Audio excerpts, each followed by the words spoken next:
tadi, yang penting adalah bahwa penyakit ini sudah memang lama di Asia, ya kan, lama. Ini maka kasih biru ini aja yang beberapa yang perlu kita sampaikan. Dan penyakit ini merupakan penyakit hewan yang memang lintas batas yang sangat serius. Itu yang penting kita sampaikan, ya.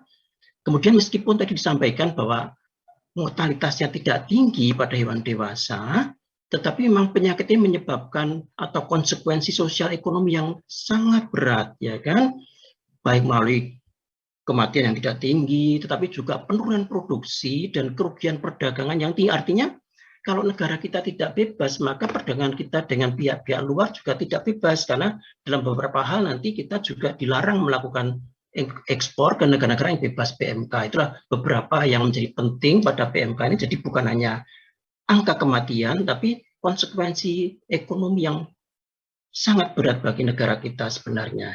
Itu yang perlu kita sampaikan dalam tayangan yang ini, ya. Penyebabnya tadi sudah disampaikan juga bahwa ini adalah termasuk virus genus Apto, ya kan, familia Picornaviridae, dan yang penting lagi tadi adalah bahwa virus ini termasuk virus yang tidak beramplop. Ya, kenapa tidak beramplop menjadi berbahaya? Ya, karena zaman sekarang ada amplop itu pasti ada konsekuensinya, nanti kena KPK dan segala macam. Nah, begitu juga virus ini tidak beramplop. Maka dengan tidak beramplop itu, maka dia menjadi, tadi disampaikan oleh Dr. Hendra, menjadi sangat tidak begitu sensitif dengan beberapa desinfektan ataupun pelarut organik, itu yang menjadi masalah. Dan dia juga agak tahan pada kekeringan, sehingga tadi salah satunya mungkin penyebarnya bisa melalui udara, meskipun jaraknya tidak sampai beratus-ratus kilo, kan, katakan begitu. Tapi ini karena konsekuensi dari virus yang tidak beramplop tadi. Yang kemudian lagi tadi disampaikan oleh Dr. Hendra juga, virus ini genomnya RNA untai tunggal yang sense positif. Nah, karena dia itu virusnya adalah genomnya RNA untai tunggal, maka virus ini memang mudah sekali mengalami mutasi, sehingga tadi disampaikan oleh Dr. Hendra bahwa di dalam satu serotype saja, O misalnya saja, itu ada beberapa topotipe, ya kan? Di antara topotipe sendiri juga ada beberapa lineage yang itu muncul akibat dia adalah genom virus RNA, sehingga mudah sekali mutasi, kan begitu. Mutasi virus RNA itu bukan berarti dia virus yang sangat canggih atau dia sangat pandai, bukan. Ya karena nature-nya dari virus RNA itu kalau dia ada mutasi, dia tidak bisa mengadakan repair, sehingga itulah yang menyebabkan dia mutasinya sangat cepat sekali.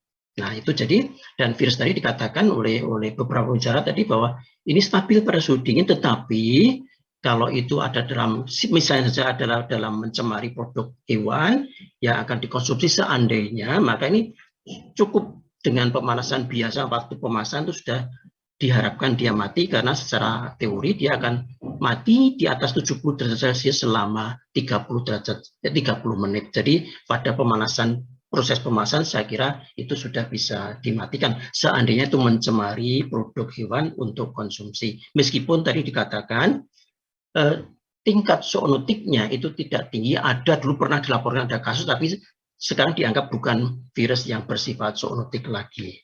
Oke. Nah, tadi bahwa virus PMK itu sebenarnya kan tadi ada 7 serotipe, ada A, ada O, ada C, SAT1, SAT2, 3, dan Asia1. Ini endemik di berbagai negara di dunia ini. Nah, meskipun secara imunologis tadi berbeda serotipenya, tadi ada A, O, C, dan seterusnya, tetapi penyakit ini secara klinis tidak dapat dibedakan. Jadi gejala yang muncul tuh sangat serupa. Jadi tidak bisa dibedakan, oh kalau lepuhnya seperti ini berarti A, itu tidak bisa kita bedakan. Dan kembali lagi, yang menjadi masalah adalah di antara serotipe itu tidak ada cross immunity.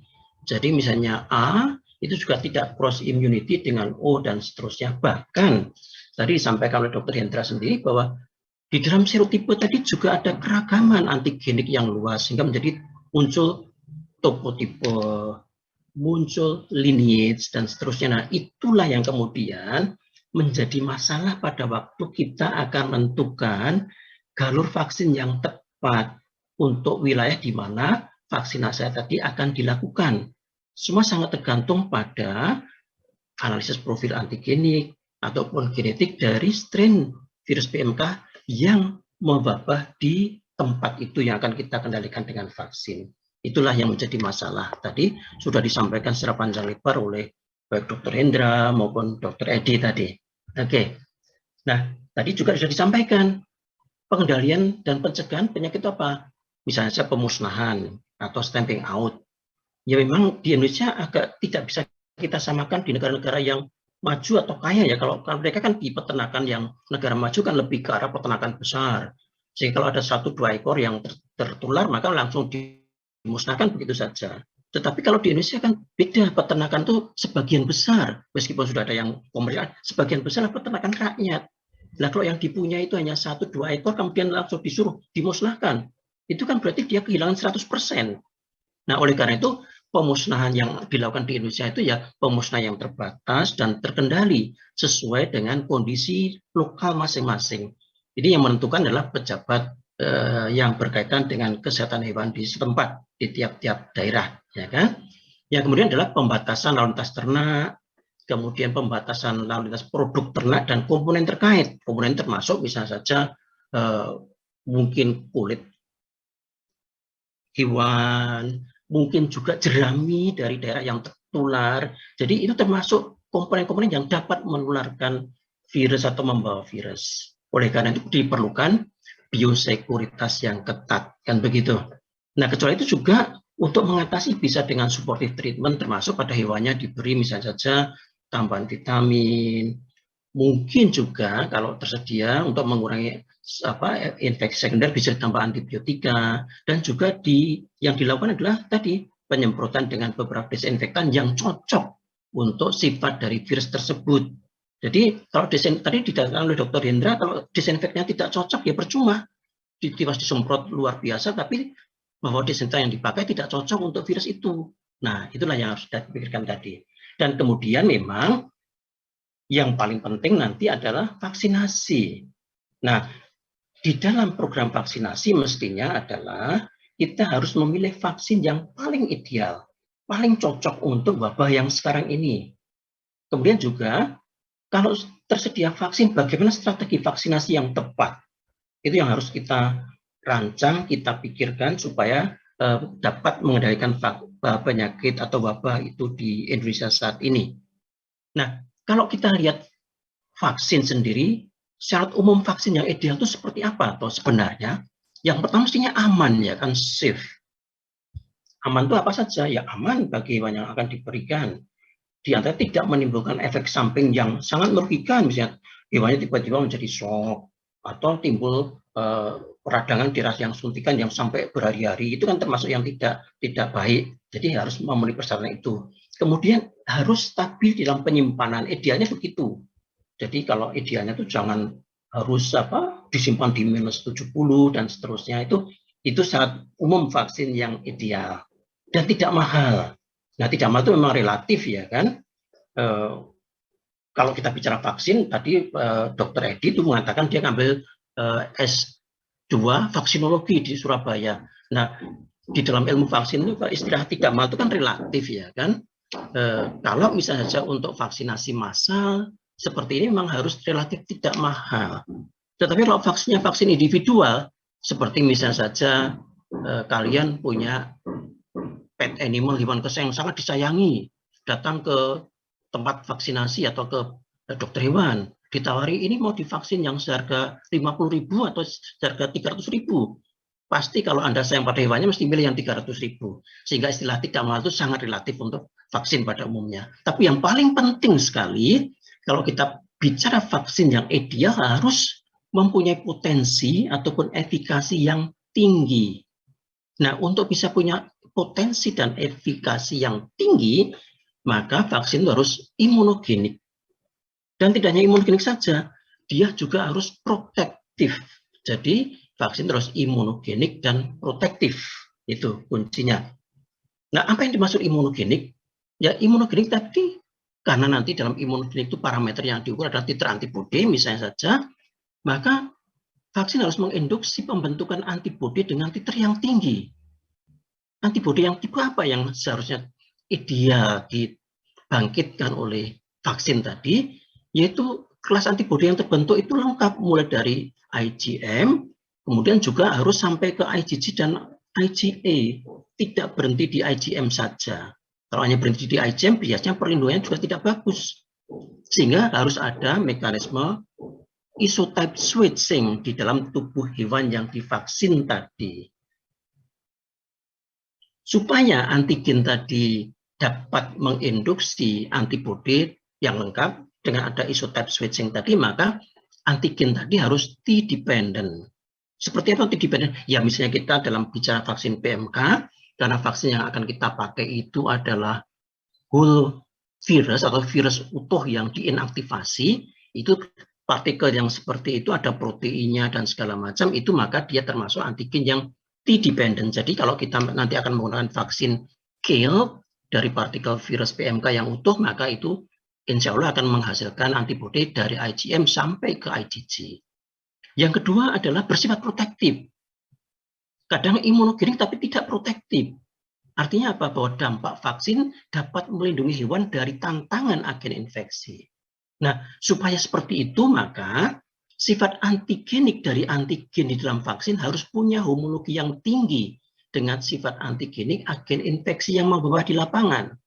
Sehingga dalam kasus ini misalnya yang membawa di lapangan tadi disampaikan oleh Dr. Hendra adalah yang serotipe U, topotipenya adalah MESA, lineage-nya apa, tadi kan begitu. Jadi idealnya nanti dalam membuat vaksin atau menjalankan vaksin juga harus seperti itu, ya kan?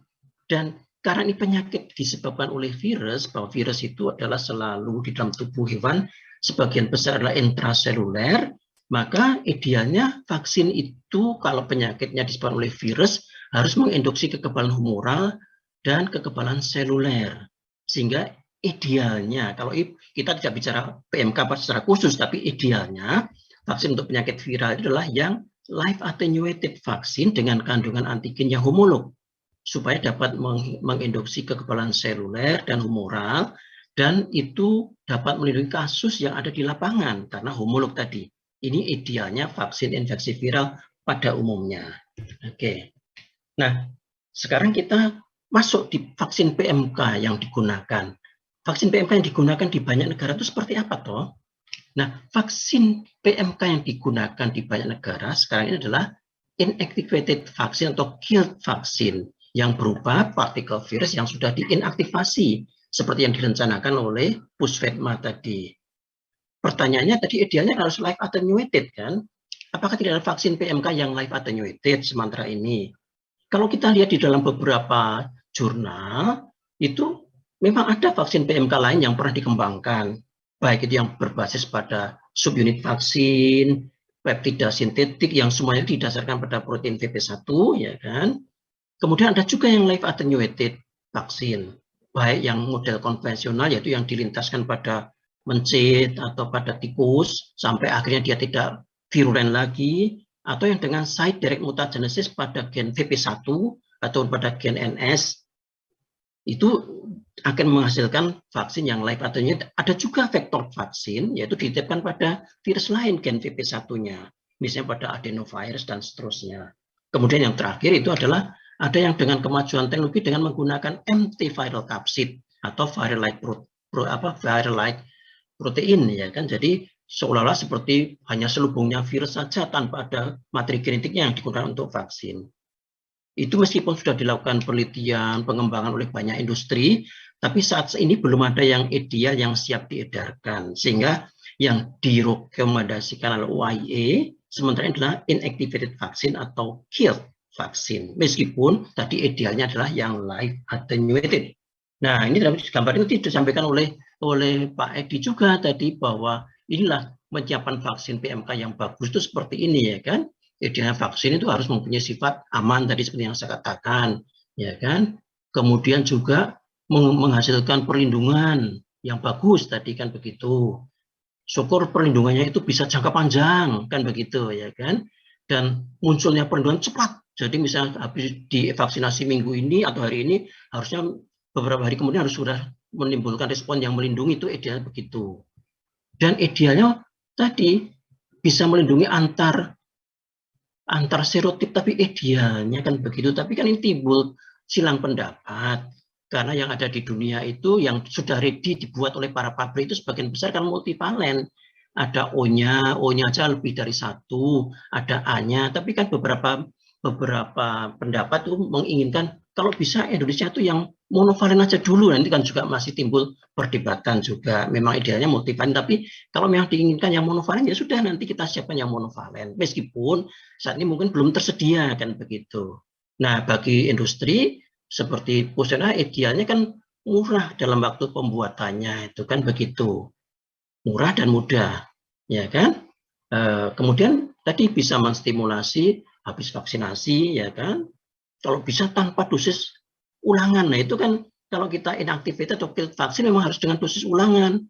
Idealnya harus disuntik hari ini, kemudian sebulan kemudian booster kedua adalah 6 bulan kemudian, itu idealnya. Nah, kalau memang harus tidak perlu suntik ulangan, ya memang idealnya live attenuated vaksin, tapi itu kan tidak tersedia. Kemudian untuk mendiferensiasikan antara antibodi akibat vaksinasi atau akibat infeksi, ya di dalam pabrik seperti yang dibuat Puseno, nanti dalam final antigen yang disiapkan itu pasti akan dipisahkan supaya antigen yang menjadi final untuk vaksin tidak terkontaminasi dengan protein-protein non struktural. Jadi hanya tidak sampai ada protein non struktural yang lepas, yang ikut di dalam antigen supaya nanti bisa untuk DIVA. Karena DIVA-nya nanti ELISA dengan menggunakan salah satu cat ELISA dengan protein non struktural supaya kelihatan kalau itu akibat infeksi, maka pada waktu di ELISA dengan non struktural itu akan positif. Itu berarti karena infeksi. Kalau karena vaksinasi, maka non strukturalnya adalah negatif. Itu nanti tempatnya Pak Edi bagaimana memisahkan non struktural protein tadi. Nah, idealnya memang pabrik itu jangan tidak perlu, kan PMK itu sangat menular sehingga pabrik itu harus mempunyai biosekuritas yang bagus.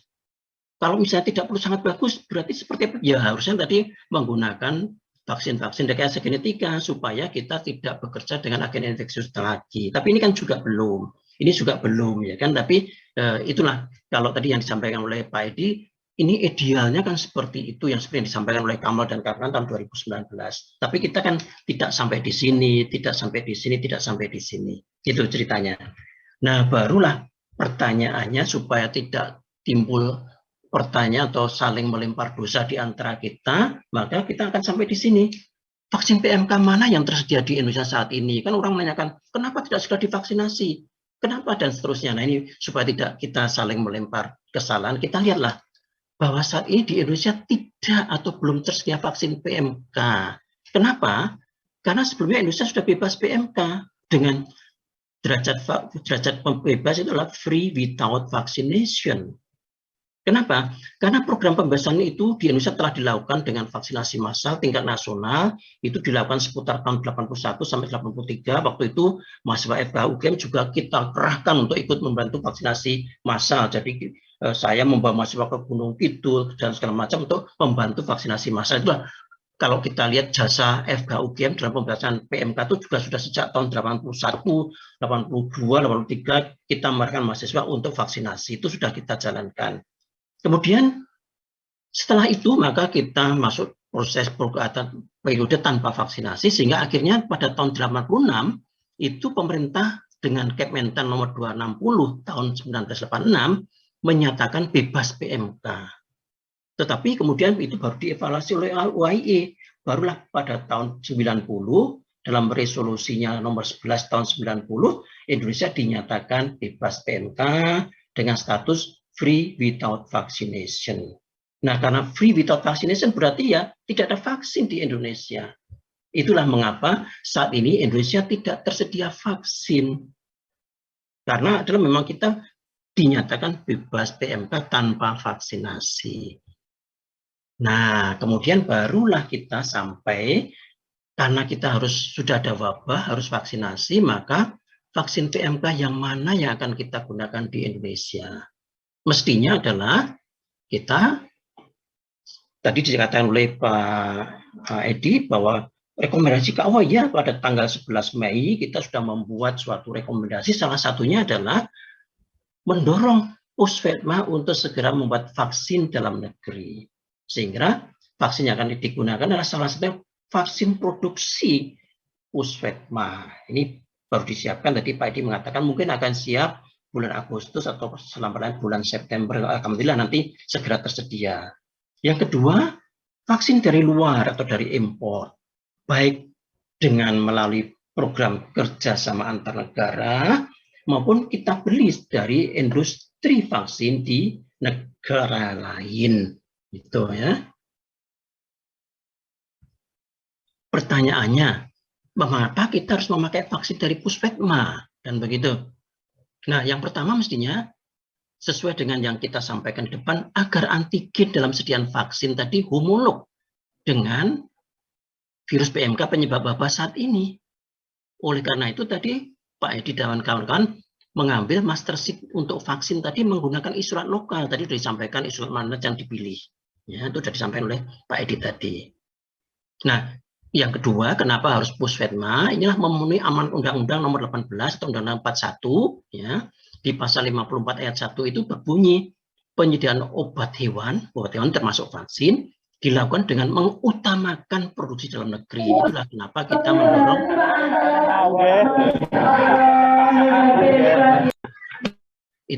kita mendorong Puspetma untuk segera menyiapkan vaksin dalam negeri. Itu.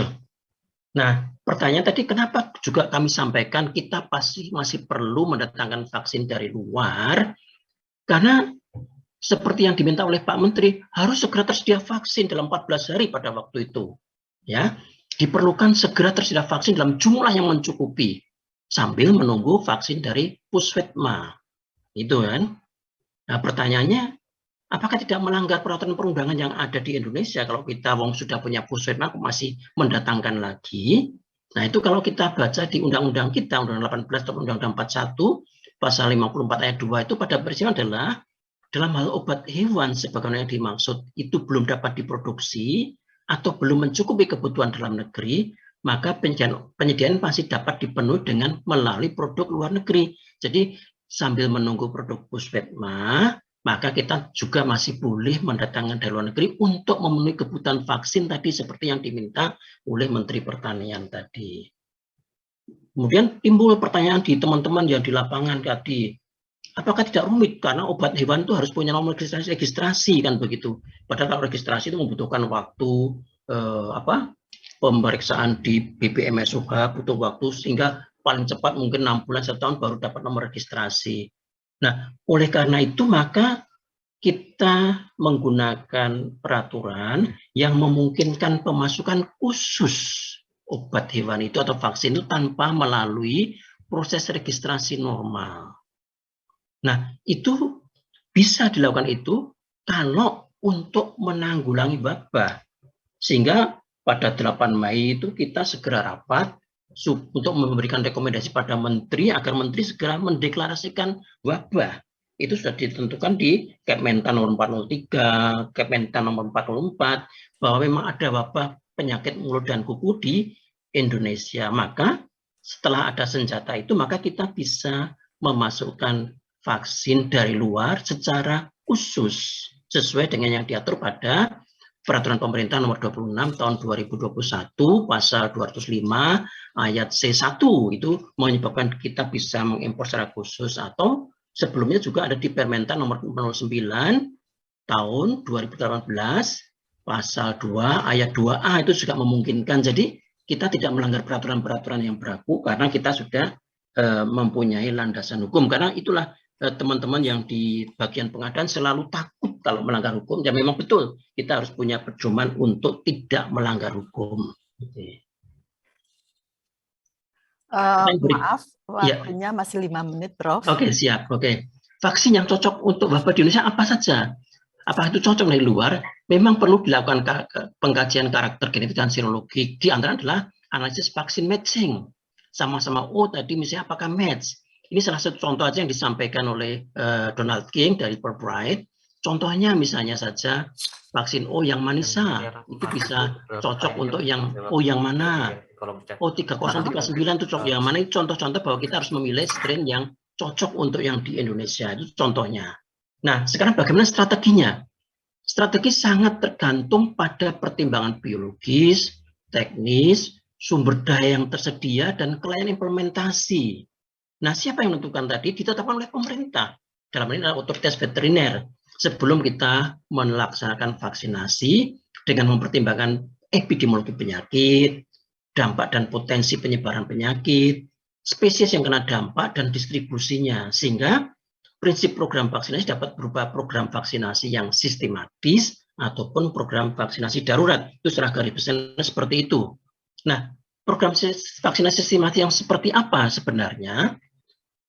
Sistematis karena untuk negara atau daerah yang terinfeksi, vaksinasi sistematis ditujukan untuk mengurangi kejadian penyakit, prevalensi, atau dampak penyakit dengan tujuan mencegah penyebaran untuk melakukan pengendalian dan pemberantasan yang mungkin terjadi. Jadi cocok kalau kita sistematis. Sedangkan untuk zona bebas kita sudah tidak bebas sehingga tidak perlu kita baca lagi yang zona bebas. Oke. Nah, yang kedua vaksinasi darurat. Bisa tidak kita menggunakan prinsip vaksinasi darurat? Memang dapat digunakan sebagai respon terhadap wabah di negara yang tadinya bebas. Jadi tadinya kan kita bebas. Sekarang kita wabah, berarti kita bisa menerapkan vaksinasi darurat. Atau perubahan risiko yang tadinya kita negara bebas kemudian menjadi negara tidak bebas, maka kita juga bisa menerapkan vaksinasi darurat. Jadi dua butir ini yang kita bisa menggunakan strategi vaksinasi darurat. Oke. Nah, dengan mempertimbangkan karakteristik epidemiologi geografis terjadinya penyakit, maka strategi ini dapat diterapkan. Yang pertama, barrier vaccination. Ini untuk kalau kita bebas, maka kita membuat barrier supaya tidak ada wabah dari negara tetangga. Tapi ini kan kita sudah tidak bebas lagi, sehingga barrier vaksinasi mungkin sudah tidak begitu cocok untuk kita. Berikutnya adalah protective vaccination strateginya untuk melindungi ternak dari infeksi atau dari gejala penyakit. Nah, strategi dapat meliputi yaitu ring vaccination, yaitu vaksinasi semua hewan rentan di sekitar wabah supaya penyakit itu tidak meluas. Dia menciptakan cincin pelindungan sehingga dapat membatasi penyebaran patogen. Yang kedua mungkin targeted vaccination. Jadi yang divaksinasi subpopulasi saja, tidak semua hewan rentan. Bisa saja sapinya saja, atau mungkin peternakan yang sangat besar sekali yang potensial sumber ternak. Berarti itu yang kita sebut sebagai targeted vaccination. Yang berikutnya adalah suppressive vaccination, yaitu untuk mengendalikan penyebaran PMK di dalam atau di luar daerah yang terinfeksi dengan memvaksinasi kelompok tertentu saja. Atau mass vaccination atau blanket vaccination, yaitu semua hewan yang rentan di suatu area atau di seluruh negara atau zona harus divaksinasi. Itu beberapa pilihannya. Nah, sehingga dari uraian tersebut di atas, maka strategi vaksinasi yang dapat dipilih antara kombinasi antara ring vaccination dilaksanakan di sekeliling daerah kasus ataupun blanket vaccination atau mass vaccination apabila semua sumber daya sudah tersedia. Nah, kenapa begitu? Nah, kalau kita lihat dengan mendatangkan vaksin tadi yang tersedia minggu depan atau bulan depan itu baru 3 juta dosis.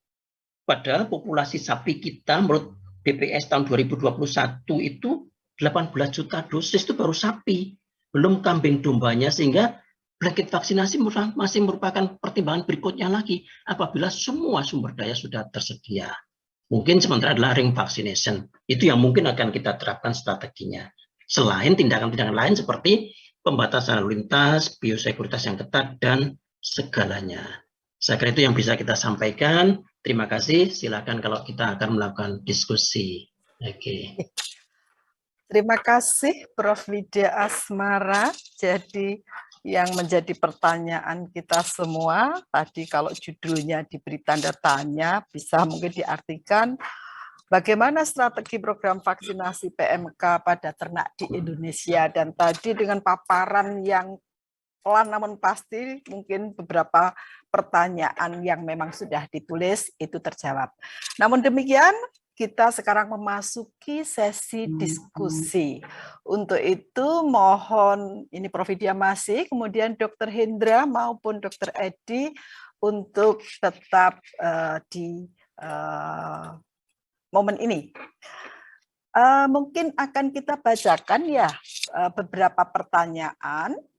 Mungkin tadi ada beberapa juga yang sudah terjawab, namun demikian monggo dipersilakan ditampilkan.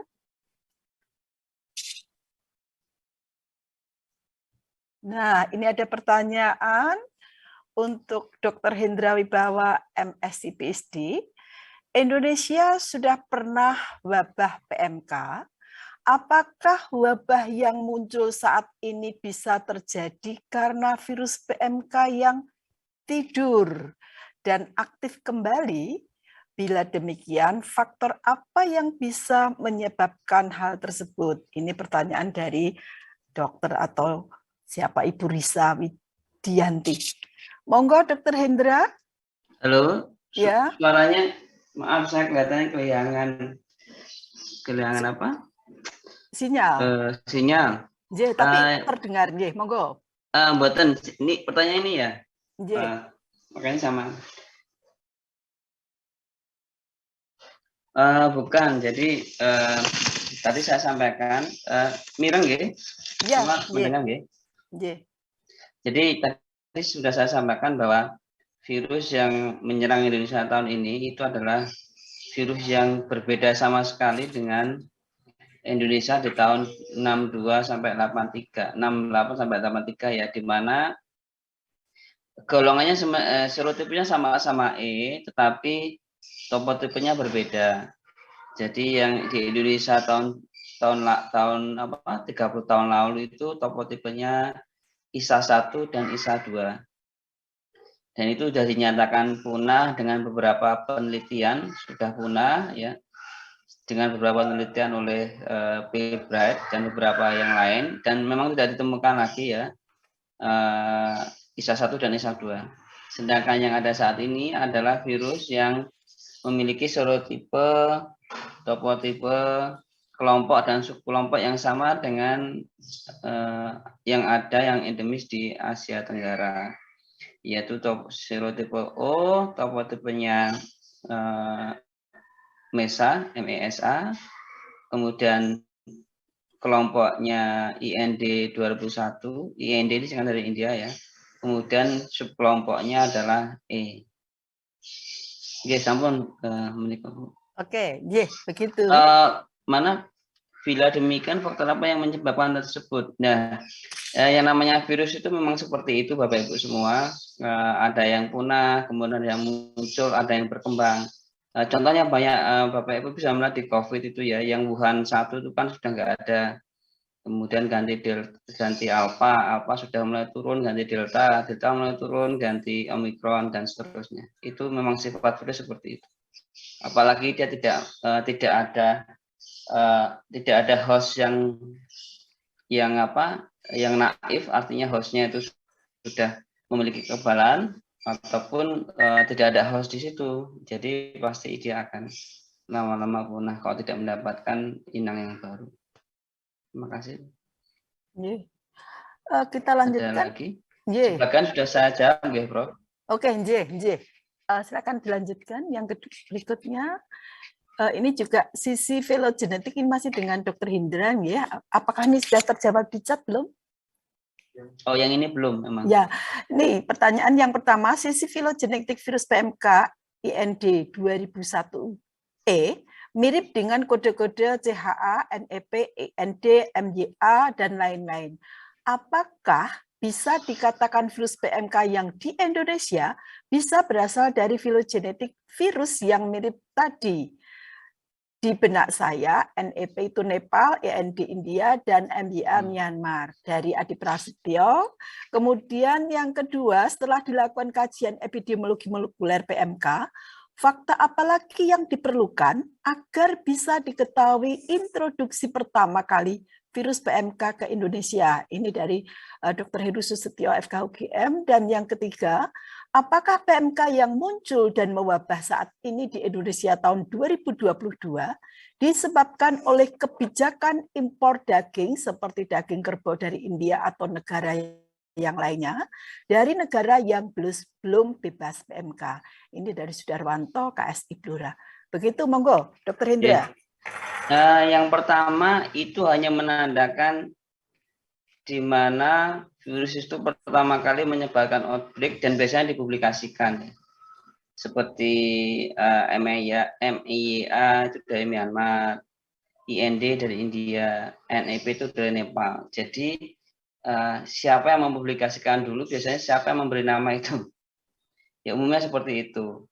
Nah, seperti contohnya IND 2001 itu kan dipublikasikan pertama oleh teman-teman kolega dari India itu di tahun 2002. Lalu setelah diselidiki banyak sekuen yang masuk IND 2001 itu justru yang IND 2001 kelompok A itu malah ditemukan terdeteksi malah di mana di Middle East ya di tahun 1997 dan ada juga yang di Bhutan juga hampir sama 1997. Jadi itu sebenarnya hanya sekedar penamaan di mana dia ditemukan pertama kali dulu ya. Itu yang pertama. Kemudian apa bisa dikatakan virus di Indonesia dari filogenetik yang mirip? Maksudnya secara genetik dia memiliki kesamaan, secara genetik dia memiliki tergolong dalam kelompok virus itu. Jadi kita bisa menjawab, iya dia berasal dari kelompok filogenetik itu ya. Tapi dari negara mananya kita tidak tahu karena apa? Yang IND 2001 kan sudah menyebar di mana-mana ya. Di Asia Timur, di Asia Selatan, apalagi awal di Asia Selatan, Asia Tenggara, di Asia itu sendiri sudah menyebar banyak. Dan apalagi kita tahu di Asia Tenggara sejak tahun 2020 yang IND 2001E ini sudah dominan. Sebelumnya sejak tahun 2016 sampai tahun 2019 itu yang IND kelompok D yang dominan. Tapi ada SIP sejak 2020 IND kelompok E. Jadi kalau kita bisa melihat dari negara mana kita tidak tahu. Nah nanti akan menyambung di pertanyaan nomor 2 dari saling sambung nyambung. Dari kajian epidemiologi molekuler PMK, fakta apa lagi yang diperlukan untuk mengetahui introduksi pertama kali virus di PMK? Jadi introduksi itu ada dua, introduksi dari segi waktunya kapan dan dari segi dari mananya. Kebanyakan yang kita dapatkan di tulisan-tulisan ilmiah itu hanya melihat introduksi berdasarkan kapannya. Itu dari data-data genetik itu bisa dilihat ya. Kapan dengan analisa nenek moyang namanya ya, Most Recent Common Ancestor Analysis namanya. MRCA analisis namanya. Itu kita bisa predik, itu pun sifatnya prediksi ya. Diprediksi ini seperti virus AI itu diprediksi masuk Indonesia bulan Maret sampai April tahun 2020 tahun 2003 ya. Kemudian juga H9N2 itu setelah kita melakukan analisis itu masuk pertama diprediksi tahun 2014 seperti itu ya. Jadi cuma prediksi berdasarkan data molekuler. Nah, untuk mengetahui dari mana, itu selain data molekuler juga perlu ditambah data epidemiologi. Kecuali misalkan ada ditemukan virus yang mirip sekali dengan virus Indonesia. Nah, kalau kita lihat tadi virus yang mirip sekali dengan virus dari luar negeri ya.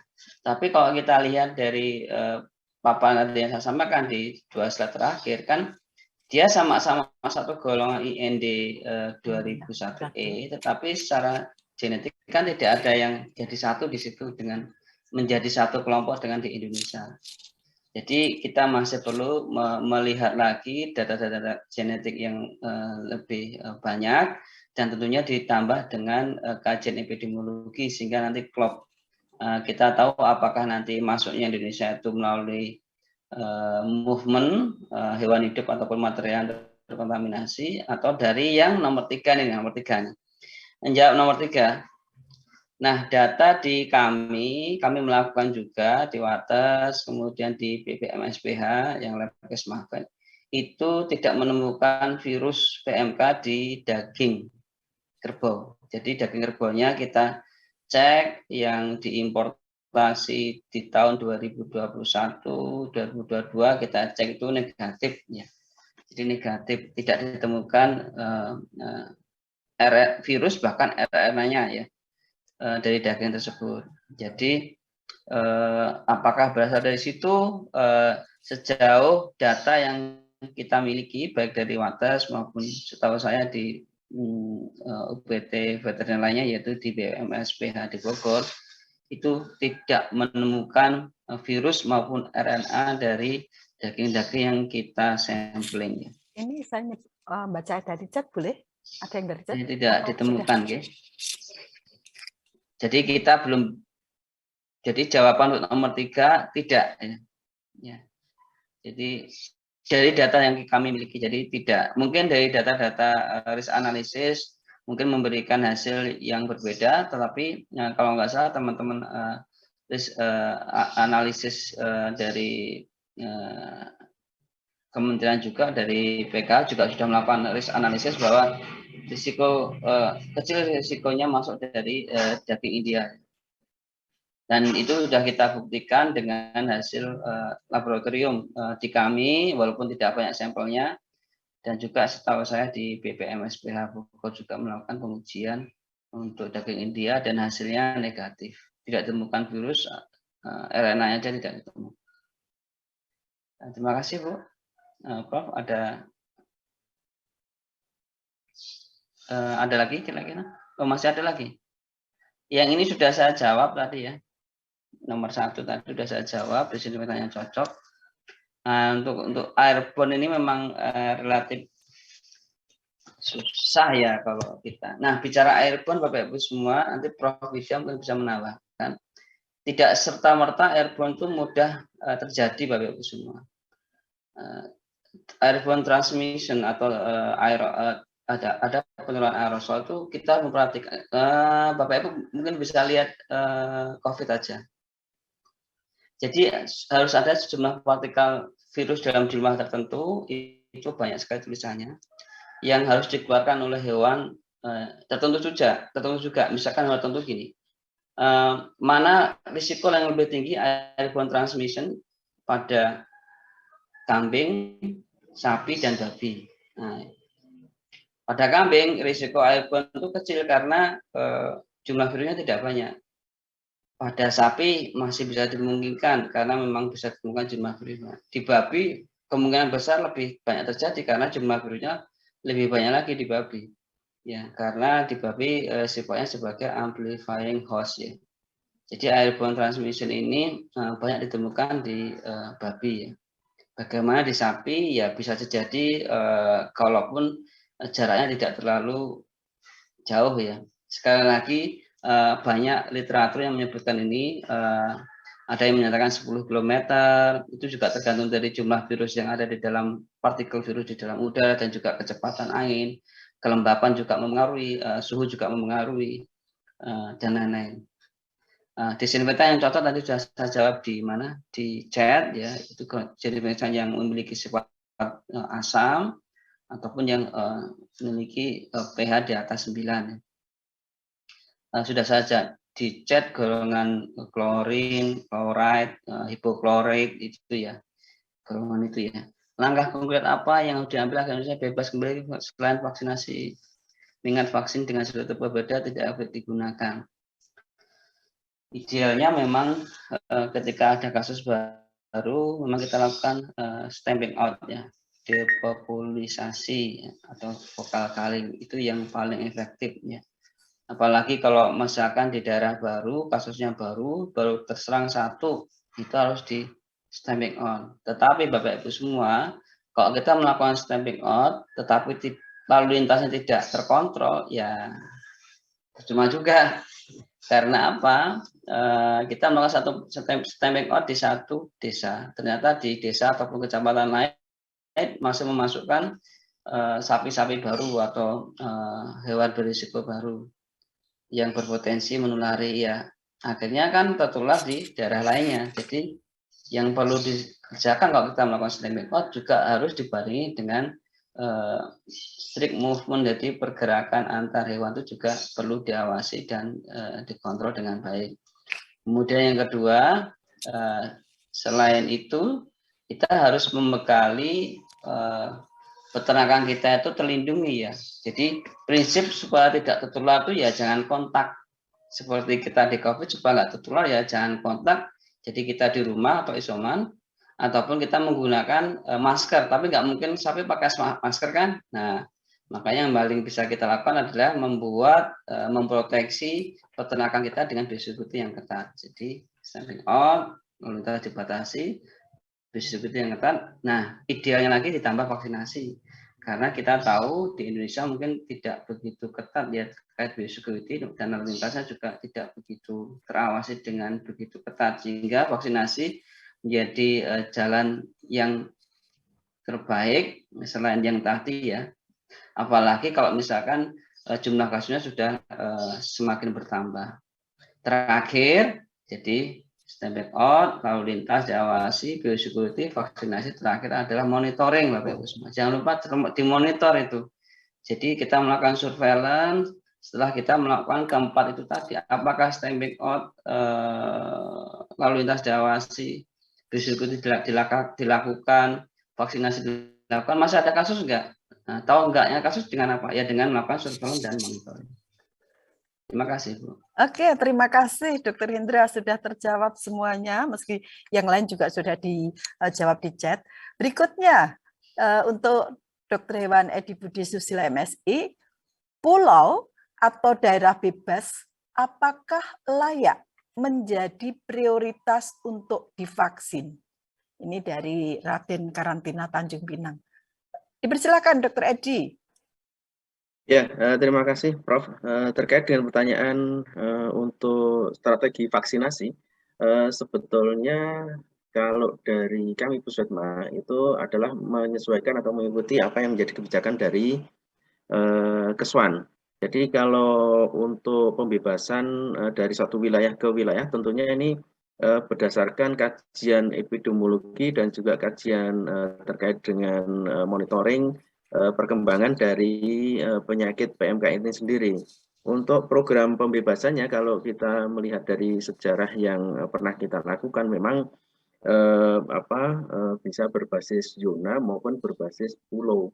Tetapi ini kan kita masih menunggu kebijakan dari Keswan untuk kasus PMK yang sekarang ini. Tentunya akan pendekatannya juga akan melakukan kajian-kajian dan polanya juga akan sedikit berbeda dengan tahun yang lalu, karena atau kalau kita melihat kan sekarang ini untuk daerah wabahnya juga asal usulnya serta wilayahnya yang area yang terdampak kemudian area yang terkena itu juga kalau kita melihat dari urut-urutannya kejadian penyakit ini kan juga penyebarannya berbeda dengan kejadian yang sebelumnya. Jadi ini strateginya juga tentunya agak berbeda dengan yang sebelumnya.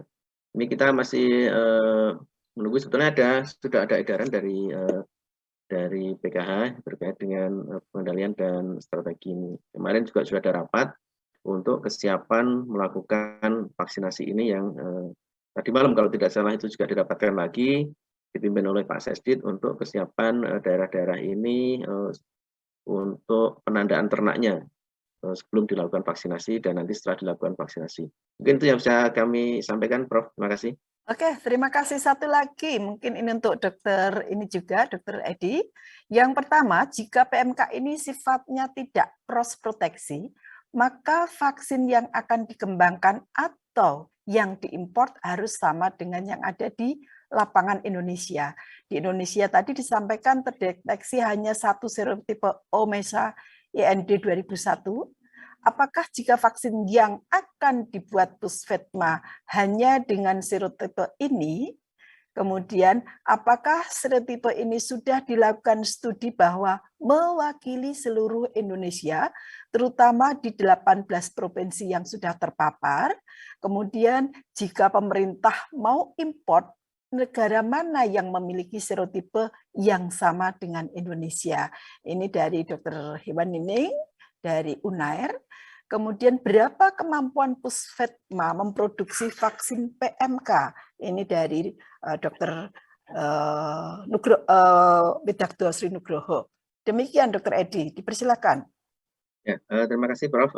Terkait dengan pertanyaan dari Dr. Nining, untuk sampai dengan saat ini kita telah melakukan sequencing dari beberapa wilayah tadi sudah disampaikan oleh Dr. Indra dari Wates bahwa memang kita sudah melakukan sequencing atau genetic mapping untuk kasus PMK di Indonesia ini, dan sampai saat ini hanya ada satu serotip O yang masuk ke Indonesia, dan untuk serotip yang lain kita tidak menemukan. Jadi ini masih satu serotip, sehingga ini menjadi dasar dari Puskesmas untuk membuat vaksin dengan serotip yang sama dengan isolat yang ada di lapangan.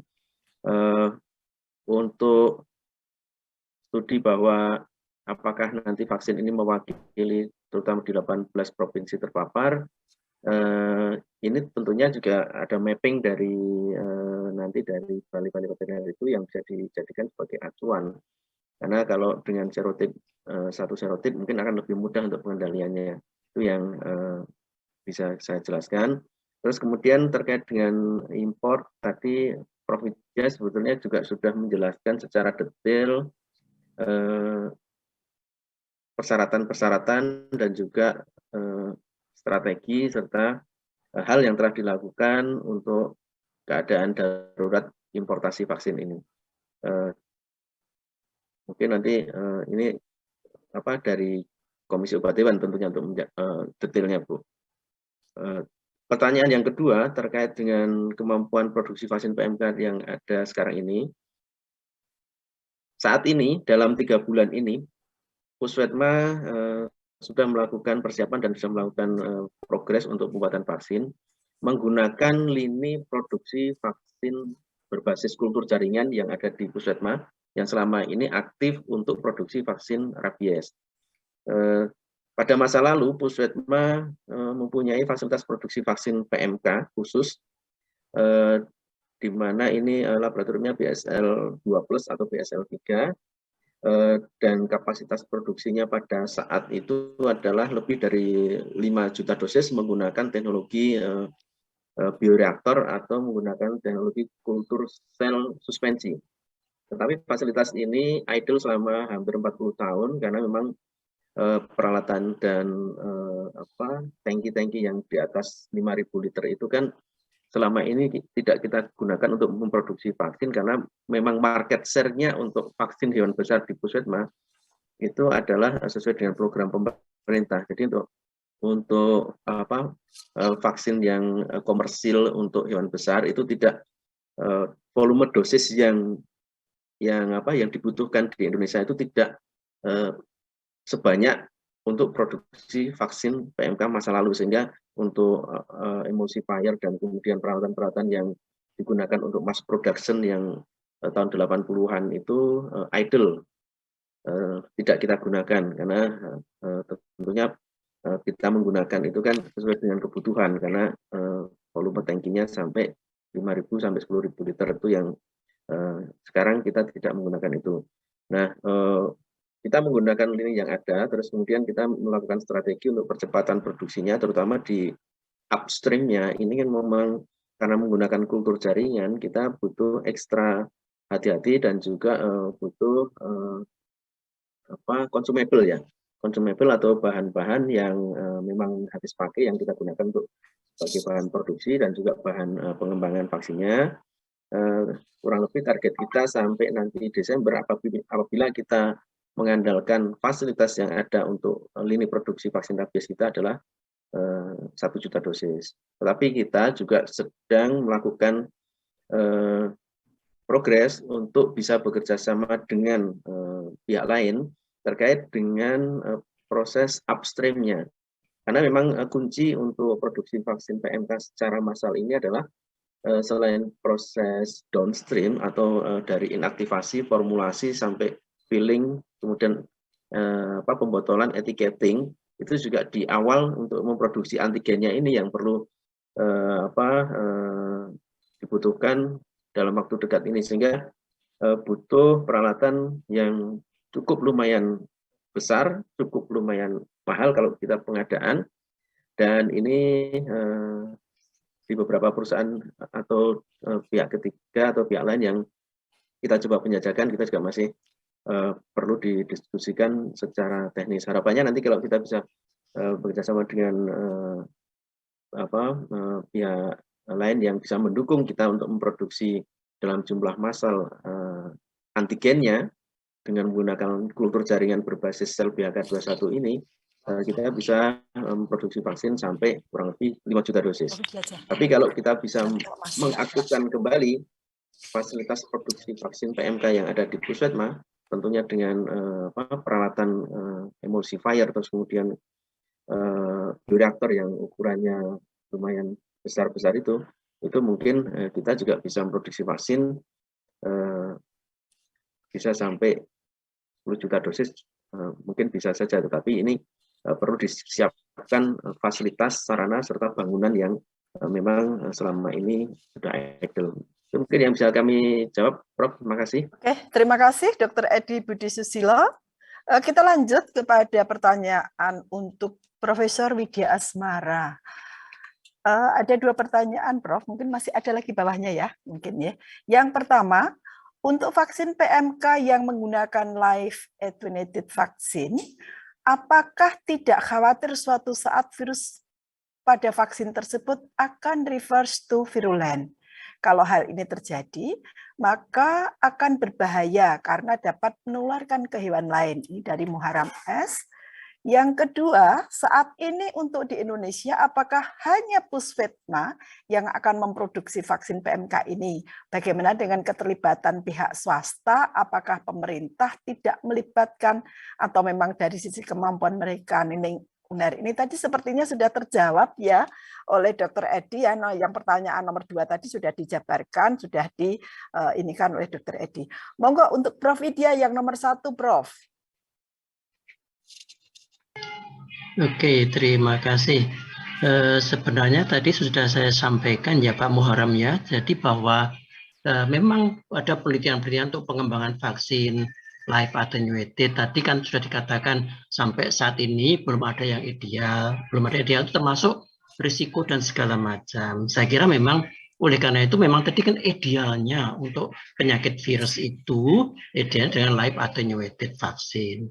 Nah ini karena ini virus RNA, maka juga itu perlu dipikirkan. Contohnya saja vaksin influenza, itu kan juga karena dia virus RNA, maka meskipun sekitar tahun 2000-an dulu ada vaksin yang live attenuated untuk influenza, disemprotkan pada hidung teman-teman yang akan berangkat ke tempat yang berisiko, misalnya mau umroh, akhirnya kan dilarang oleh WHO karena kekhawatirannya tadi.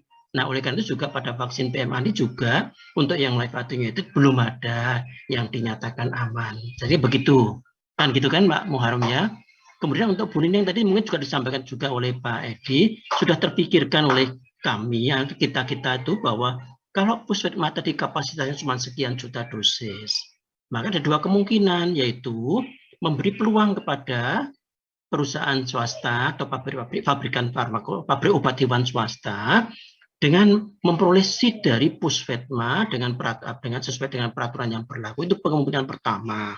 Jadi sangat dimungkinkan, itu sudah kita bicarakan di tingkat POH. Kalau misalnya Puskesmas memang betul tidak bisa mencukupi kebutuhan kita yang sapi aja 18 juta dosis, kambing 19 juta dosis, domba 15 juta, itu kan sangat berat sekali kalau Puskesmas harus menyediakan itu semua dalam waktu singkat. Maka masih ada kemungkinan nanti master seat-nya itu mungkin dengan proses yang sesuai dengan peraturan perundangan mungkin akan dipersilakan pada obat swasta yang memenuhi persyaratan CPOHB dan segala macam dengan perjanjian khusus mungkin akan dibantu oleh itu, atau bisa dengan kita mendatangkan vaksin dalam bentuk bulk. Nanti di Indonesia kita tinggal melakukan bottling dan segala macam. Jadi masih ada peluang-peluang itu. Saya kira itu untuk menjawab dari Bu Nining yang dari UNER. Mungkin begitu yang bisa kami sampaikan. Ya. Terima kasih, Prof. Sebetulnya pertanyaan yang kami kumpulkan sudah habis, namun ini masih ada di chat, Prof. Mungkin sedikit lagi disampaikan ini untuk Prof. Widya. Strategi vaksinasi pada hewan rentan, apakah semua hewan rentan divaksin bersamaan atau prioritas pada hewan rentan paling terdampak, misalnya sapi terlebih dahulu? Itu pertanyaannya, Prof. Monggo, masih ada waktu. Iya. Untuk Kembali lagi tadi kan sangat tergantung. Tadi kan strategi tadi ada yang ring vaccination, ada yang targeted dan segala macam.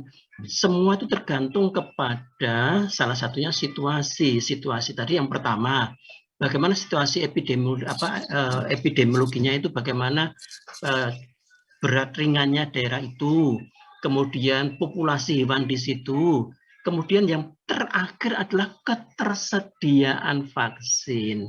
Kalau ketersediaan vaksin itu memang sangat terbatas, mestinya kalau kita lihat tadi ring yang dikecilkan dengan targeted, ya ring tapi targeted, misalnya saja ring, tetapi targetnya mungkin yang paling rentan atau yang paling perlu dilindungi mungkin sapi, ya mungkin sapi dulu, kan begitu. Kalau di situ ternyata yang mayoritas domba, ya apa boleh buat, domba juga harus kita, semua sangat tergantung, polisi sangat tergantung pada situasi di lapangan. Begitu. Jadi meskipun ring pun bisa juga yang ring yang targeted, blanket pun juga bisa blanket yang targeted.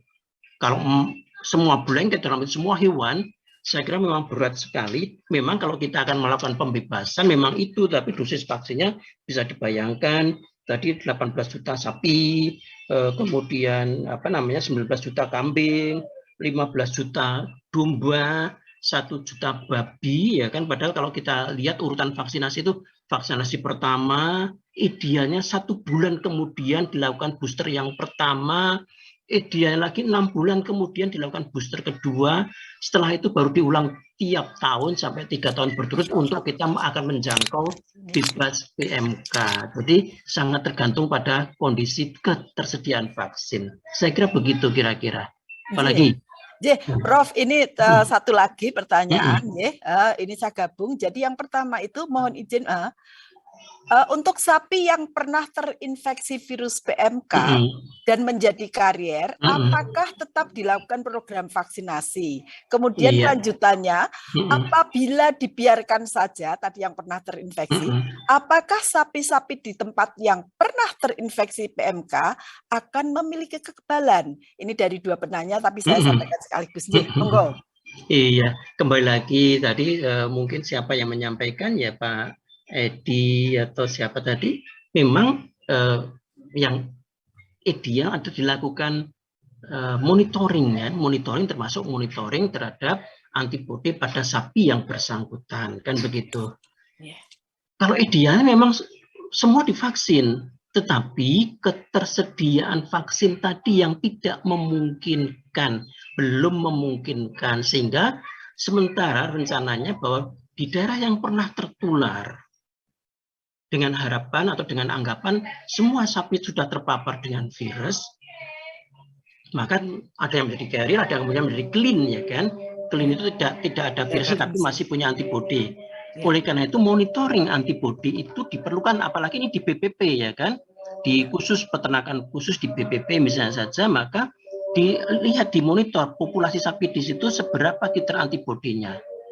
Kalau itu memang sapi-sapi yang bibit yang penting sekali, kalau titer antibodinya itu memang belum sesuai atau belum memenuhi kriteria dapat melindungi, maka juga tidak ada jeleknya divaksinasi. Tetapi secara umum sangat tergantung pada kondisi hewannya, titer antibodi hewannya, dan ketersediaan vaksin. Dengan asumsi mereka yang pernah terpapar maka akan mempunyai antibodi. Nah, cukup dan tidaknya antibodi adalah dengan jalan evaluasi atau monitoring titer antibodi. Saya kira begitu. Ya. Terima kasih sekali dari narasumber-narasumber, dan berhubung waktu juga sudah jam 12, jadi mungkin kalau dilanjut memang masih banyak lagi pertanyaan-pertanyaan, ya. Namun demikian dengan keterbatasan waktu, jadi webinar pada siang hari ini kami cukupkan.